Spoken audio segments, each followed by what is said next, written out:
Welcome to the Catalyst Sale Podcast. Many of us struggle with sales, whether it's from confidence, comfort, and just not wanting to be salesy.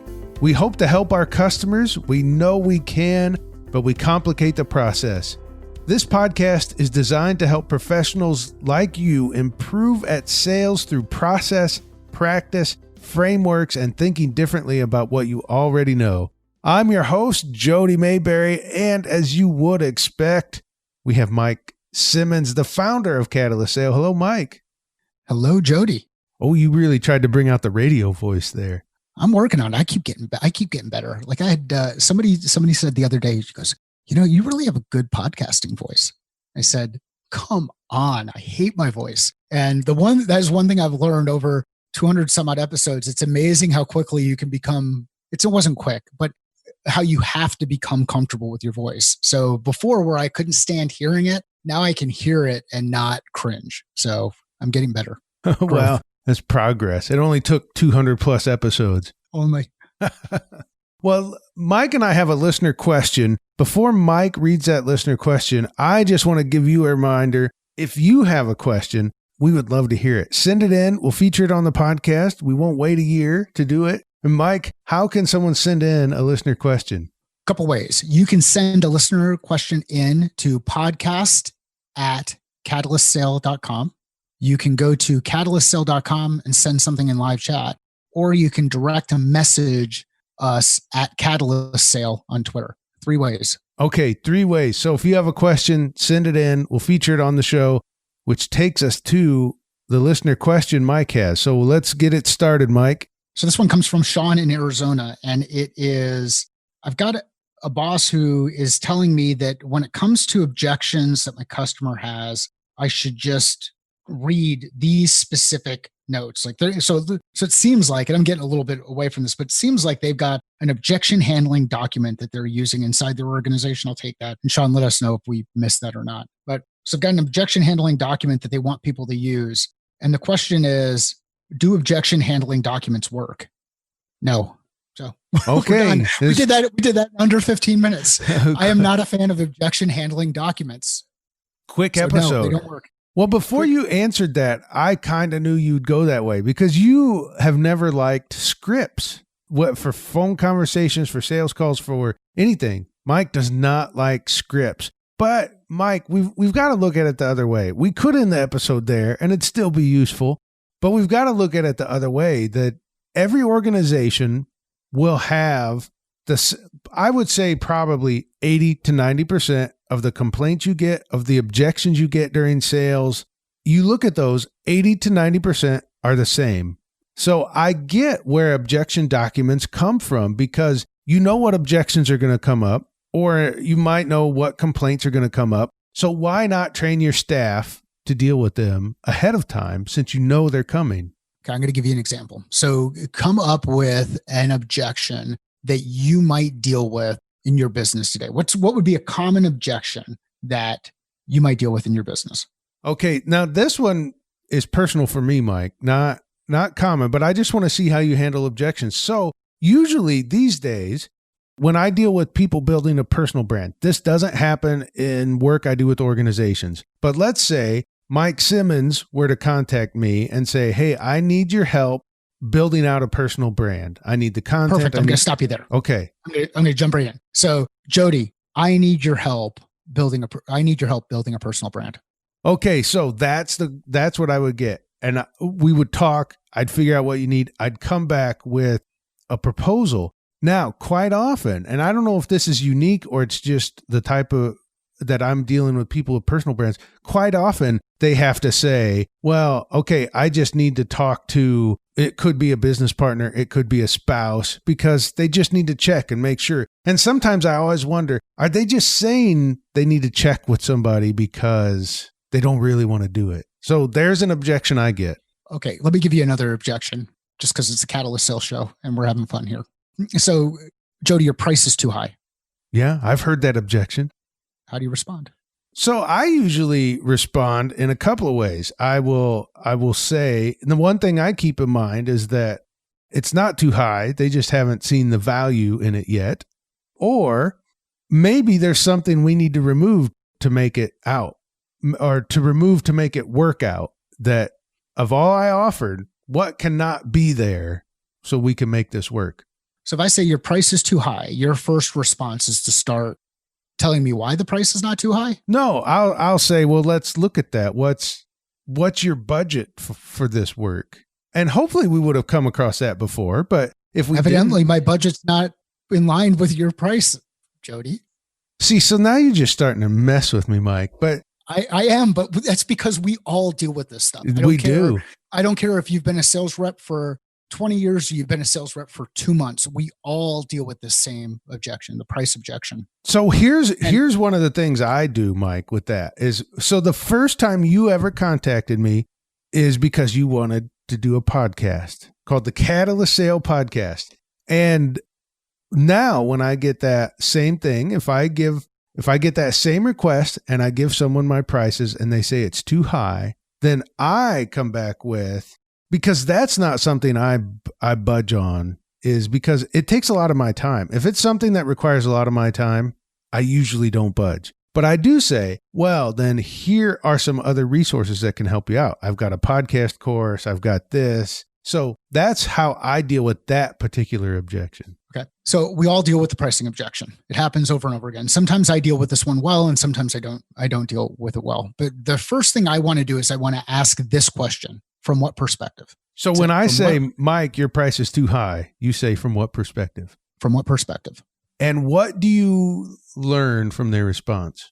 Well, how would you respond? So, okay, Mike, your price, say it again, Jody. And this, I really hope that this is helpful for folks, because I deal with this all the time. Like this is a common challenge that sales professionals deal with. And it's one of the most common ones that happens inside an organization. Now, there's some other ways that these objections will come up. It might be, hey, you know what?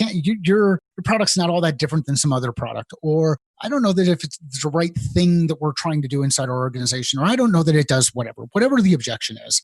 From what perspective? So Jody, just say, hey, Mike, your price is too high. Mike, your price is too high. From what perspective, Jody? It's more than I wanted to spend. How much did you want to spend? I wanted to spend about 50% less than what you quoted. And what did you expect to get for 50% less? Well, I think what a lot of people would say, even if they don't answer, is all of that, just cheaper.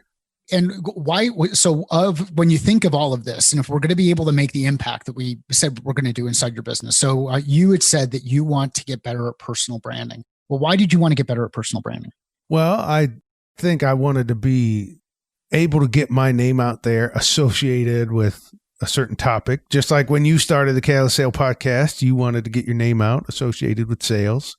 And what kind of impact will it have on you if you get your name out there more broadly? It will help me be seen as an expert in this topic, which will help me get more business, more speaking opportunities. So that'll probably turn into more money for your business, right? Like you'll have more customers, is probably where you're going with that. Is that fair? Yeah, I sure hope so. Okay. How much more money? Well, if I can pick up 5 more speaking engagements, that's going to increase my annual revenue by 25% this year. And what's working today? What's working today? Well, I'm not certain. That's why I reached out to you.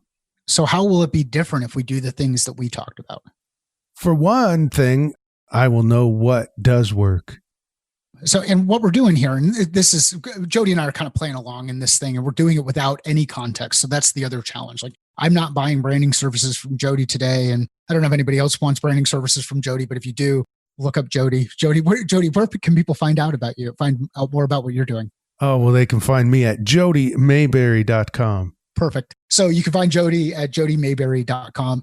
No Y in there. No Y between the May and Berry. Y at the end.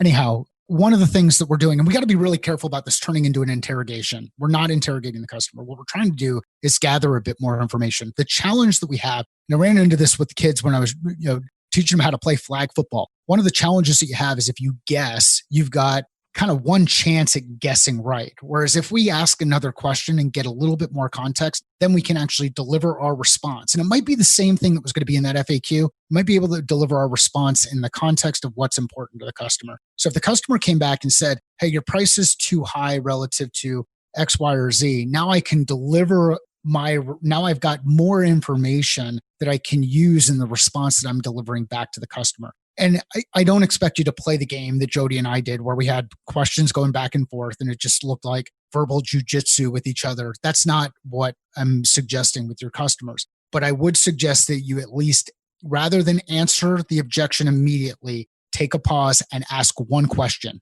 It could be in the context of what, it could be from what perspective, it could be any number of questions, but all we're trying to do is gather information from the customer about where their objection is coming from, not answering based on an assumption that we have of where that objection is coming from. I hope that came across in that back and forth. Yeah, and I think that's good. I've got two more pieces I want to ask you about. Those questions that you asked me in this little exchange we had, and instead of verbal jujitsu, Mike, I prefer the term tongue fu. Dad joke. Nice work. So those questions you asked, why can't those be on an objection sheet to help somebody along? They should absolutely. And many of those questions that I asked should be questions we answered already throughout the process. So, when we talk about, and we've talked about account planning before, I'll do a brief overview of it. It's this hexagon shape, and you've seen it in the podcast templates. And if you've not listened to the podcast, I'll add a link about account planning into this one. But at the top of the hexagon, it's what problem? What problem are we solving? Then just to the right of that, it's who cares about that problem? And on the opposite side, so left of the what problem, it's why do they care about it? And what I want to do is, if I've asked those questions, I've answered those properly, or the customers answered those properly as I've done my research into the organization, then I can bring things back and start focusing on the pain that exists inside the organization, the problem, the implication of that problem. And a lot of this gets into Rackman's spin selling. If you go through all of these different books that are out there, whether it's Rackman's spin or it's Beyond Selling Value or it's Keenan's gap selling. I mean, there's so many different books that are out there talking about these same broader concepts. But when we're talking about sales, what we're trying to do is solve a problem inside an organization. If we understand the business impact of that problem, why it's important, then we can justify what we're asking for from a price perspective. If we're solving a $50,000 problem with a $200,000 solution, we need to look into getting into a different business. If we're solving a $5 million problem with a $200,000 solution, we might be able to increase our prices. So that's why those questions were so important. And what I was trying to do with Jody is as we were tongue-fooing, it was get to a point where we started to say, I wanted Jody to be thinking about, why did we actually start this conversation? Why were we getting into business with each other to begin with? So that he can go back and have that conversation with whomever it is that he needs to have that conversation with inside the organization. If we're in that B2C environment, let's say we're selling a house or paint or pools in the backyard or any of these other things, and someone just has to go back and talk to their spouse or significant other or a business partner about something, then we should start to reveal what is it that they need in order to support the decision inside the organization. And we can't do that if we're just pitching information. If we're pitching information, all we're doing is guessing. And there's a couple of different metaphors that we can use. I'll use the throw spaghetti up against the wall to see if it sticks. But there's a number of different ways that you look at that pitching. And if we're pitching without context, the likelihood of us landing something decreases significantly, or it's not as great as if we ask a couple of more questions, gather a little bit more context, and then deliver that solution in the context of what's important to the customer, which is one of the guiding principles that we have here at Catalyst Sale. So to take us back to Sean's question, he asked, do objection sheets work? Mike said no. Now we've talked for 15 minutes just to come back to, do objection sheets work? And the answer, Mike, is? I'm going to change my answer. They do not work if you're just leading and reading off of a script, which I thought it was good, Jody, that you've listened to the podcast long enough to know that I'm not a fan of scripts. So that's probably why I just said no and flippantly passed on this thing. Objection sheets work because they help with alignment inside the organization, and they create a level of awareness inside the organization about what the challenges are that companies are facing. And you can come up with different ways to raise those objections or reveal those objections or shine light on the objection. So objection handling sheets work. Use of objection handling sheets incorrectly do not work. So what's the, with great power comes great responsibility, the Ben Parker quote. just because a screwdriver works, a Phillips head screwdriver works for some people, it doesn't mean it works for all people. So yes, they work, but I would suggest gathering a little bit more information before you start applying them. Okay, a reminder one more time, Mike. Listener questions, we want them, and where can we send them? Podcast@catalystsale.com. Okay, thank you so much, Mike, and thank you for listening to the Catalyst Sale Podcast.